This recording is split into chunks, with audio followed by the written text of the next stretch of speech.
ईश्वरଙ୍କ रचना केते सुंदर शुणु शस्यरे पोक सृष्टि करदेले नचेत लोक मैंने यहाकू सुना रूपा भली साइती रखि था मृत्यु पर शरीर रे दुर्गंध सृष्टि करदेले नचेत केही निज प्रियजन मानक मृतदेह को केबे भी दाह करते नहीं किंबा पोति दियंते नहीं। भगवान भविष्यत उपरे परदा पकईदेले नचेत मनीष निजर मृत्युर दिन जानी आज ही बंचिबा छाड़ी दियंता। भगवान समस्तंकर रक्तर रंग नाली रखिले नचेत जाति धर्म नारे लड़ुथिबा लोक माने डाक्तरखाना रे मध्य रक्त नबाकू मना कर दियंते। सतरे ईश्वरଙ୍କ रचना बहुत सुंदर।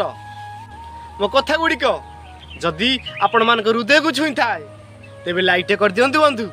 आ हाँ चैनल टू सब्सक्राइब करिया पई जम्मारू भूलंतु नहीं।